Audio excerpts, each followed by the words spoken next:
पिछले पार्ट में ने देखा कि मुहान के हाथ पर छाले हो गए थे, जिसका दोष राजकुमार खुद को देता है, पर सारा दुख दोष सब भूल जाता है जब मुहान के लिए शाही आदेश आ जाता है कि 7 दिनों में वो मर्क्यूस बन जाएगा।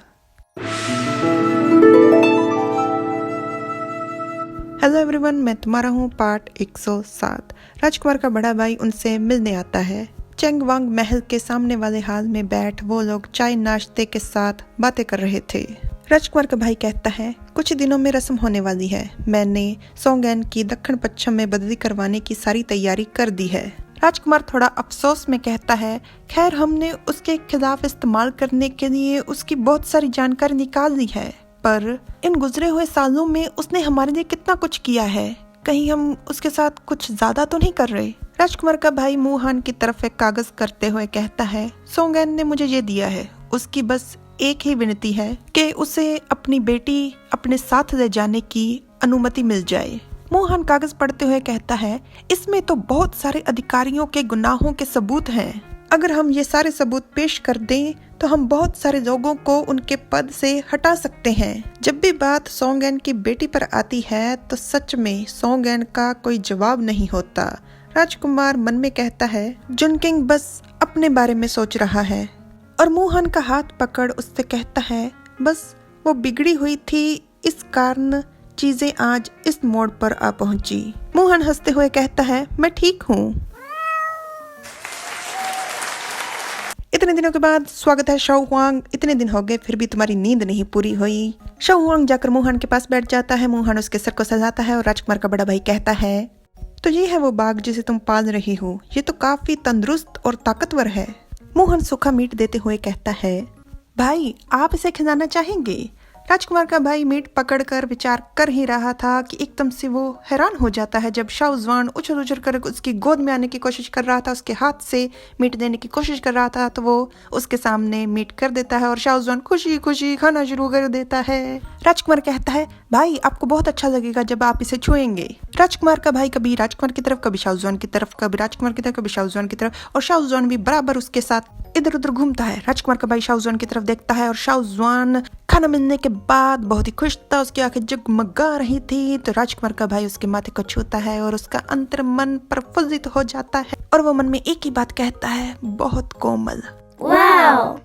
मोहन कहता है, भाई ये मर्क्यूस की उपाधि मुझे जो मिली है वो सब आपके सहयोग का नतीजा है। मुझे नहीं पता कि मैं आपका धन्यवाद कैसे करूं। तो राजकुमार का भाई कहता है, सबसे अच्छा धन्यवाद यही होगा कि अगर तुम जिंग शाओ का अच्छे से ध्यान रखो। मर्क्यूस बनने के बाद तुम राज दरबार भी जा सकते हो। तीसरे लूनर महीने में मैं राजधानी में नहीं होऊंगा, तो तुम राज दरबार में ज्यादा सावधान रहना और जिंग शाओ पर अच्छे से नजर रखना।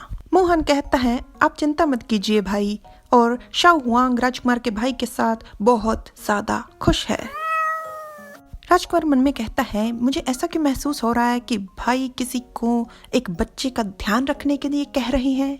मोहन कहता है, वेंडिंग वाटर कोर्ट यार्ड में एक हमारे छोटे बाग के आकार जितना ही शेर है। भाई अगर आप जियांगनान जाएंगे तो आप पिंग जियांग जाकर उस शेर को देख सकते हैं। राजकुमार का भाई कहता है, अच्छा ठीक है, और मन में कहता है, वेंडिंग वाटर कोर्ट यार्ड तो हुआनिन के राजा की रहाइश नहीं, अच्छा होगा अगर मैं इस मौके का फायदा उठा उससे मिल लूं। राजकुमार का भाई शाओ हुआंग को खाना देते हुए कहता है, ऐसा लगता है कि ये बाघ का बच्चा भूखा है, इसे थोड़ा सा और खिला देता हूँ। शाओ हुआंग उछल उछल कर खा रहा था और वांग रूही खुशी खुशी खिला रहा था, पर राजकुमार चिल्लाकर कहता है, भाई इसके झांसे में मत आइए, ये बिल्कुल भूखा नहीं है, वापस ले लीजिए, इसके पंजे आपको लग जाएंगे। और मुहान मुस्कुरा रहा था। 7 दिन के बाद मुहान को मर्क्यूस की उपाधि देने की रस्म हुई। मुहान महल के मुख्य हाल में राजा और रानी के सामने खड़ा हुआ था। राजा रानी एक ऊंची जगह पर अपने तख्त पर विराजमान थे। राजा होंगजियांग खुद उठकर आकर मुहान को मर्क्यूस का ताज पहनाता है। ताज की रस्म के दौरान मुहान राजा के सामने घुटनों के बल बैठा हुआ था। ढोल और घंटियां बजती हैं और सभी अधिकारी मुहान जियांग को बधाई देते हैं। आज मुहान जियांग चिंता मुक्त हो जाता है। राजकुमार ये सब देख मन में कहता है, जुनकिंग को हमेशा से ऐसे ही होना चाहिए था। मोहन एक अनमोल तलवार की तरह लग रहा था, जिससे म्यान से निकालने पर उसके रंग तेजस्वी और चमकदार थे। अब सबके लिए साफ था कि कोई भी मोहन को परेशान करने की हिम्मत नहीं करेगा। मोहन कहता है, धन्यवाद महाराज की जय हो।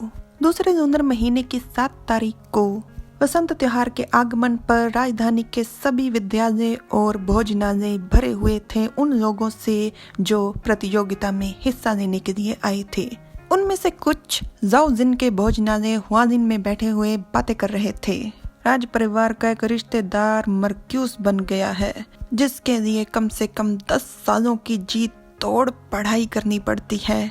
अगर मुझे पहले पता होता तो मैं भी कोई राज परिवार का सदस्य ढूंढ उससे शादी कर देता। दूसरा कहता है, अगर तुम्हें राज परिवार में शादी करनी है तो तुम्हें अपना हुनर और काबिलियत सिद्ध करने होंगे। मैं नए साल के बाद राजधानी में पहुंचा, बिल्कुल मर्क्यूस वैनजुआन की रस्म के समय। राजकुमार पास वाले मेज पर बैठा उनकी बातें सुन रहा था। पहला व्यक्ति दूसरे के पास धीरे से कान में आ कहता है, मुझे तो लगता है उसे पक्का दिखना चाहिए। उसकी बात पूरी भी नहीं हुई थी कि राजकुमार अपने आपे से बाहर हो जाता है। वो मेज पर जोरदार तरीके से कप पटकते हुए कहता है, कुत्ते के बच्चे। Like, subscribe, comment. Thanks for watching.